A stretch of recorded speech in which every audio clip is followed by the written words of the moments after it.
तालुक्यामधील बोरमळी गावची आदिवासी महिला डॉक्टर उपलब्ध नाहीत, अँब्युलन्स उपलब्ध नाही, नर्स उपलब्ध नाही.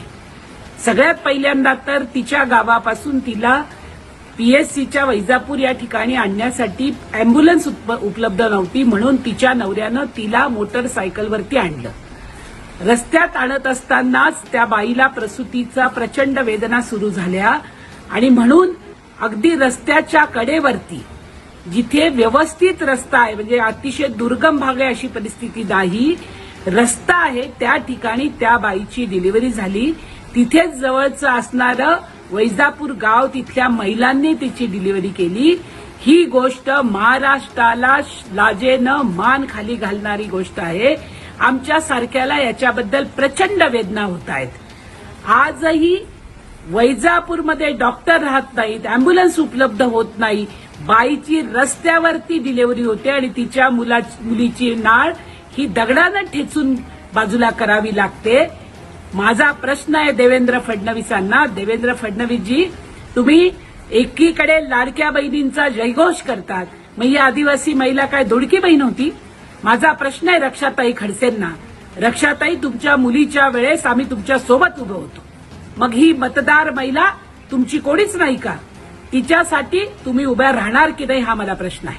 महाराष्ट्राचे 3 कॅबिनेट मंत्री या जिल्ह्यामध्ये आहेत आणि असं असताना सुद्धा एका आदिवासी महिलेला रस्त्यावरती बाळंतीण व्हावं लागतं, ही आमच्या सगळ्यांसाठी प्रचंड चीड आणणारी गोष्ट आहे.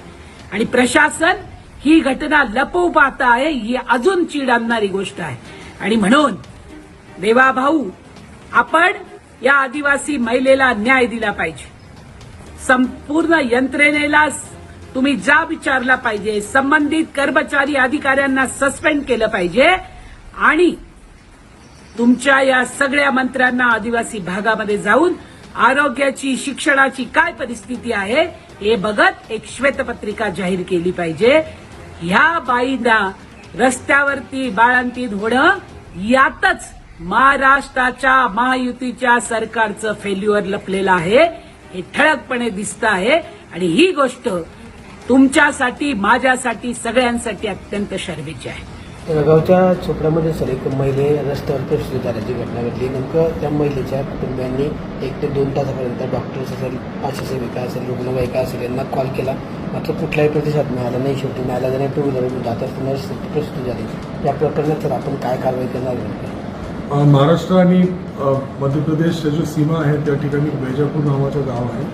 या ठिकाणच्या जवळ असलेले एक पाडेमध्ये अशी एक घटना आणि अशी एक माहिती समोर आलेली आहे. या संदर्भामध्ये मी स्वतः उद्या त्या ठिकाणी भेट देण्यासाठी जाणार आहे. आणि दुसरी गोष्टी, त्या जो प्राथमिक आरोग्य केंद्र आहे त्या ठिकाणी रुग्णवाहिका 102ची आणि 108ची रुग्णवाहिका पण त्या क्षेत्रामध्ये मंजूर करून देण्यात आलेली आहे. त्या ठिकाणी ड्रायव्हर व इतर सगळे सुविधा उपलब्ध आहे. आपण ज्यावेळी यासारख्या जो प्रस्तुतीच्या पूर्वी आपण युजली याची पूर्व प्लॅनिंग करतो की जर प्रस्तुती अपेक्षित 3 ते 4 दिवस नंतर असेल तर आपण आधी त्याला कुठलेही एक प्राथमिक त्यांचे जो म्हणजे परिस्थितीनुसार केवढी गंभीर आहे, जेवढी सिरियसनेस आहे, अगर ते हाय रिस्क मदर असेल तर त्याला जो आपले शासकीय महाविद्यालय आहे त्याचे रुग्णालयामध्ये दाखल करतो. या त्याच्यापेक्षा कमी असेल तर प्राथमिक आरोग्य केंद्रावर ग्रामीण रुग्णालयामध्ये आपण त्याला दाखल करतो. याच्याबद्दल कसं गडबड झाला या काही चुका झाली याच्याबद्दल चौकशी करण्याचे आदेश सिव्हिल सर्जन आणि आपले जिल्हा आरोग्य अधिकारीला देण्यात आलेला आहे. त्या महिलांची आरोग्य परिस्थिती, त्यांच्या मुलांची आरोग्य परिस्थिती कशी आहे, रिपोर्टिंग आहे की ते म्हणजे व्यवस्थित आहे, परंतु ते कुठल्याही प्रकारची अडचणीत नसेल त्याची दक्षता घेण्यासाठी मी स्वतः उद्या सकाळी त्या ठिकाणी भेट देणार आहे. माझ्यासोबत पीडियाट्रिशियन आणि गायनेकोलॉजिस्ट दोन त्या सोबत जाणार आहे आणि आरोग्य विभागाचे इतर अधिकारी जाणार आहेत. अशा घटना घडण्याची काय म्हणजे अशा घटना घडायला नाही पाहिजे होती.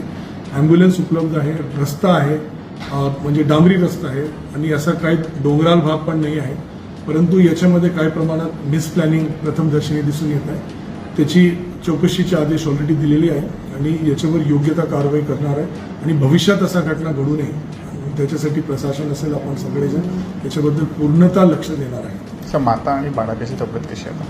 रिपोर्टिंग प्रमाणे माता आणि बालक कुठल्याही प्रकारच्या अडचणीत नाही आहे त्याला आरोग्य सुविधा उपलब्ध त्याच्यानंतर झाली, परंतु येताना त्यांना ते म्हणतो प्रस्तुतीची वेळ आली, त्यामुळे रोड म्हणजे एक रस्त्यामध्ये येताना ते रुग्णालयाकडे निघाले होते, परंतु रस्त्यामध्ये येताना असं झालं.